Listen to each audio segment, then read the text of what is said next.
Huh? Hey guys and gals, it's your buddies Drew and Ralphie with Living History's Mysteries and Ferocious Feline Productions. You know, in the millions of years that Earth has existed, they say that more species have gone extinct than have yet to be discovered, at least in our lifetime. We've talked about a lot of things through the years on these videos. Normally, when we talk about extinct species, we talk about, tens of thousands of years ago when these animals roamed the earth. But what about a species being rediscovered that never stopped roaming the earth? Today we're going to talk about a species of bear that many scientists in the field believe has been discovered twice in the last 150 years.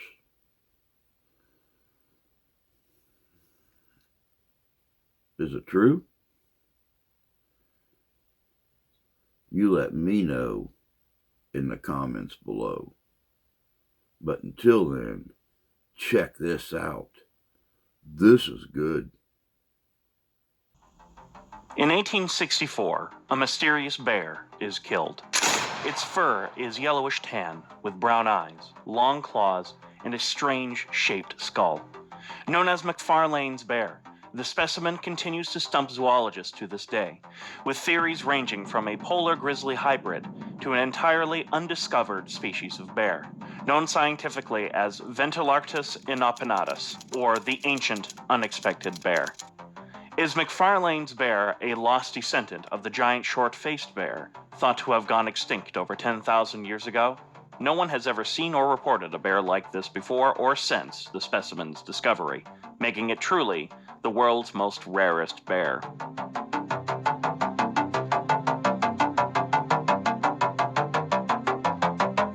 On the Arctic tundra far north in Canada in 1864, two Inuit hunters were out hunting along the icy shores of Franklin Bay. Both men noticed a strange-looking bear up ahead of them, one that didn't quite fit the normal description that they have experienced with a polar bear. Well armed, they carefully made their way closer, then decided to frighten the strange bear. Not wanting to get any closer, they stopped by a driftwood stand constructed by the two men prior to this incident. They used this stand to help steady their aim. One of the brothers carried a Hudson Bay flintlock musket, the other a 6-foot hand-carved spear.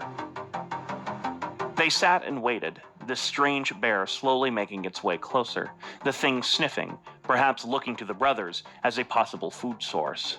The brother with the musket aimed his weapon, then waited for this bear to get to the appropriate range, where he fired.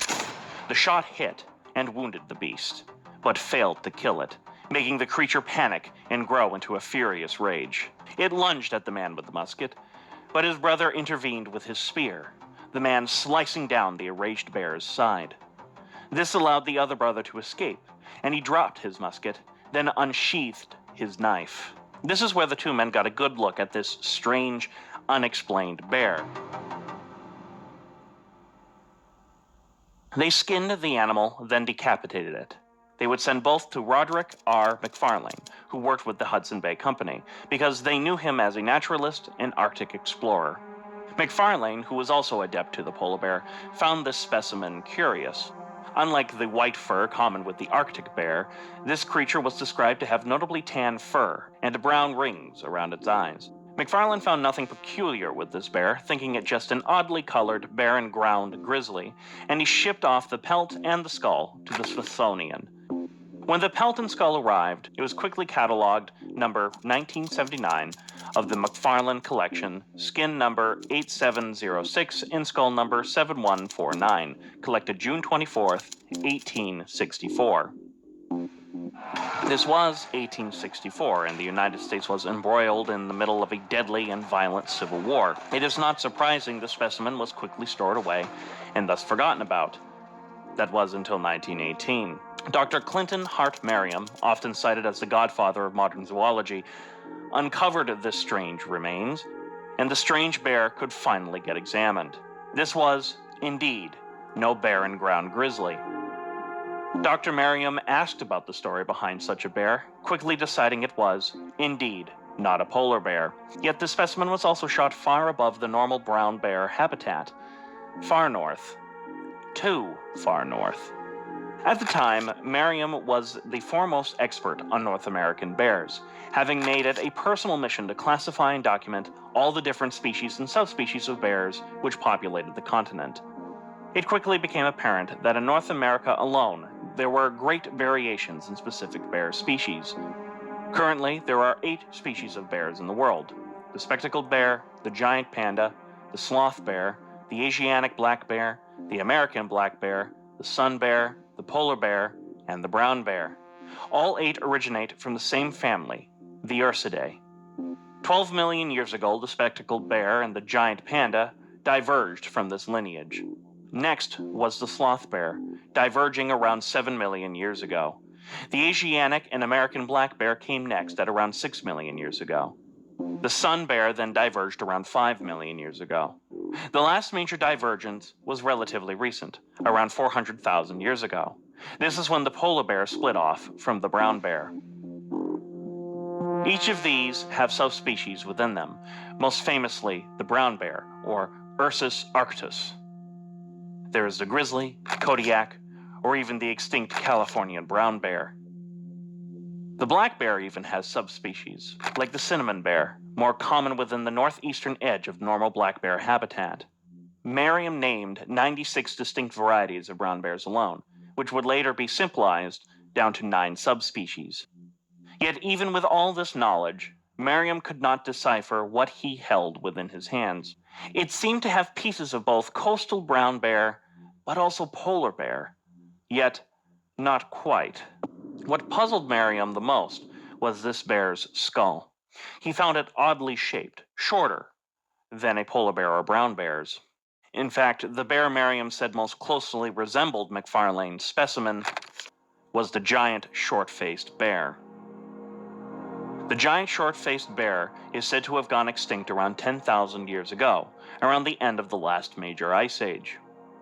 These massive creatures could stand up to 12 feet tall on its hind legs and weighed over 1,600 pounds, making it one of, if not the, largest mammalian predator to have ever lived. These bears belong to the subfamily of Ursidae, the Tremarctinae, or short-faced bear family, where the only remaining members are the South American and Florida short-faced bears. The Arctodus was notable for its longer legs, longer more so than the modern North American bears, making it possibly the fastest bear of its time. There is also the noticeable short face, where the giant got its name. With its massive size and speed, the giant short-faced bear remained unchallenged as the apex predator it was, until its supposed extinction towards the end of the last ice age. But if other bears like the brown bear, polar bear, and black bear could have survived, could the giant short-faced bear have as well? With a small population once living in the vast wilderness of northern Canada or Alaska? Or perhaps, more realistically, could its descendants have bred and evolved into an entire new species of bear altogether? After all, reports of these giant bears have gone on for centuries, both from the Arctic explorers and the natives who have lived in these territories for thousands of years. Was MacFarlane's bear actually the great descendant of the giant short-faced bear? Merriam, who had helped bring to light the short-faced bear in the first place, certainly thought the MacFarlane bear was the long-lost descendant of those giants which once roamed North America. He was so confident that he decided to give MacFarlane's bear its own species and genus. the Vectolarctos inopinatus, or better known as the ancient unexpected bear. With sparse human population and seemingly endless miles of wilderness, it seems possible that undiscovered species of ancient bears, or new ones, could exist without anyone ever knowing it. And that was exactly how people looked at MacFarlane's bear for decades, as it was a holotype, or the first collected specimen of its species. Many zoologists began to speculate that this strange tan-colored bear had gone extinct since 1864, or perhaps the two Inuit hunters inadvertently killed the last living members of its species. And the mystery fell to the wayside yet again, few people knowing about this unexpected, unexplained species of bear, perhaps roaming the Arctic tundra. And just as it had in 1918, the mystery was brought back to the limelight in 2006. American hunter Jim Martell was on a guided hunting expedition near Nelson Head, which lies on the southern end of Banks Island. The party saw a strange bear, and Martell aimed his rifle, most of them thinking nothing of it. Martell pulled the trigger and killed the bear almost instantly. On approach, everyone on the expedition quickly realized that what they had shot was unlike anything anyone had ever seen before. What Martell had shot was the first ever recorded case of a polar bear and grizzly bear hybrid found in the wild. It had tannish-colored fur and dark brown circles around its eyes. Its claws were also long like a grizzly, with a signature humped back. DNA testing confirmed the theory and shocked zoologists around the world. Dubbed the Pizzly by the media, this bear showcased just how close polar bear and grizzly bear territory had come with the advent of global warming. But as the saying goes, where there is one, there will always be another. Are there more grizzly polar bear hybrids roaming the Arctic tundra? With the wild Pizzly's discovery, many researchers reopened MacFarlane's bear and quickly discovered remarkable parallels. First, and most notable, was the tan fur both Martell's bear and MacFarlane's shared. Next were the reported long claws and the dark brown fur around their eyes. It was not hard for zoologists to start arriving at the conclusion that what Merriam had thought was an entirely new species of bear was in fact a polar grizzly hybrid, which begs the question, if this has been happening at least since 1864, could Merriam be correct, not in his conclusions, but his decision in giving these bears its own genus and species? The Smithsonian gave Dr. Blaine W. Schubert of East Tennessee State University rare access to the MacFarlane bear remains. He quickly and almost dismissively labeled the bear. He was 100% sure that the skull was that of a young female brown bear.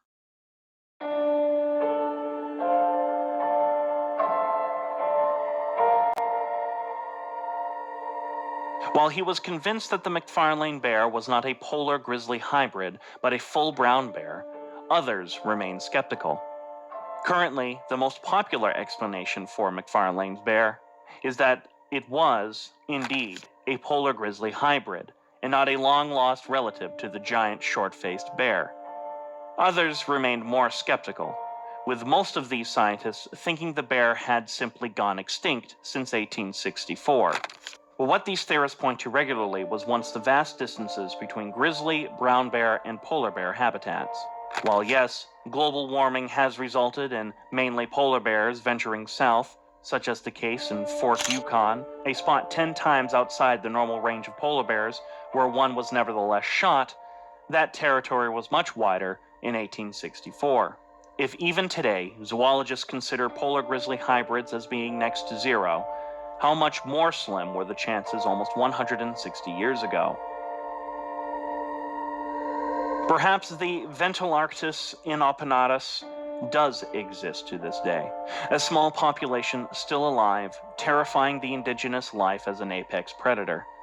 Perhaps it died off from natural causes, or interbreeding, or loss of territory due to global warming. What can be said is that the MacFarlane bear remains one of the largest mysteries in the bear research world, and will likely never be truly solved. Yet, without a doubt, this bear did exist, even if only in this one odd specimen, making MacFarlane's bear the rarest bear to have ever walked the earth.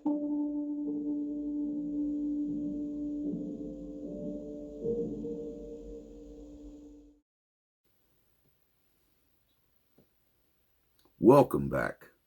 You know, it's like I was saying at the beginning.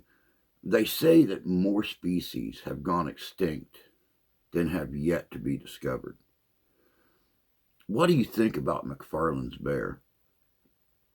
What did those Inuit brothers shoot if this was not what scientists believe it is? What about the bear shot in the 20th century? It's obviously not a brown bear. It's obviously not a grizzly bear. It's obviously not a polar bear. Then what is it? Is it a hybrid? Does the polar bear, the largest apex predator on the planet, land animal, actually mate with other large predators of a different species to create these hybrid creatures? Or is this truly the short-faced bear of old? Studies are still being done to find out the truth. And frankly, I can't wait to find out what the final conclusion is.